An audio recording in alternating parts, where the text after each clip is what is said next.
Kabanata 13. Nagalit at nagpatawad ang hari. Nang matapos na ang awit, hari tila'y na naginip. Nagbalikwas na sa banig, parang hindi nagkasakit. Nang balingan ng dalawang katabi noon ng ina, namumutlat nangangamba sa darating na parusa. Ang Adarnay nilapitan at niyakap si Don Juan, ibot anak, ay naghiggan, sa laki ng katuwaan. Gayon na lamang ang puot sa dalawang nagbalakyot, at kung walang isang Diyos manapa ay ipasunog. Pinulong karakaraka lahat ng kagawad niya. Inilagda ang parusa, ipatapon ng dalawa. Ang hatol ng maigawad si Don Juan ay nahabag. Sa ama agad humarap at hiningi ang patawad. Ipatapon at bawian ng lahat karapatan, upang hindi pamarisan ng pinunot mamamayan. Lumuha nang sabihin, "O ama ko, ginigiliw, ang puso mong mahabagin, sa kanila'y buksan mo rin. Ang salang nagawa nila, kailangang limutin na. Iyon po ay natapos na, dapat kaming magkasama.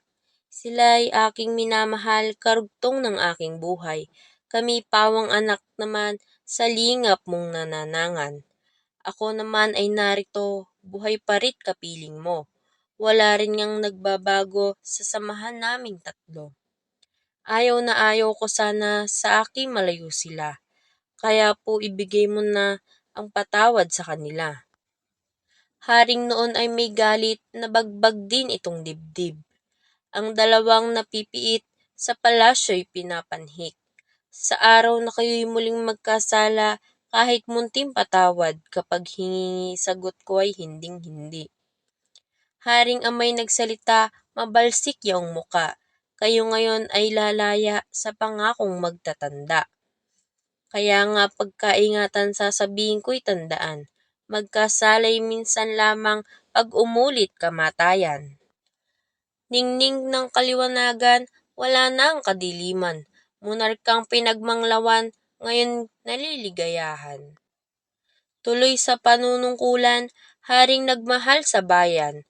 Utos niyang makatarungan, ginagamit ang timbangan. Ang tatlong magkakapatid, pinagbigkis ng pag-ibig, nang di raw makinging makitid, sa puso ay may maging ganid. Buhat nang siya'y gumaling, ang Adarnay naging aliw. Oras-oras kong dalawin, parang bata kong laruin. At sa kanyang pagmamahal, Reyna'y napapatigalgal.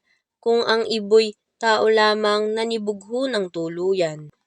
Sa sarili di nagkasya ng pagdalaw, sa Adarnay na isipan, paggabi na pagbantayan ng hawla. Di sa iba ibinigay ang ganitong katungkulan, bakaan niya pabayaang makawala o mamatay.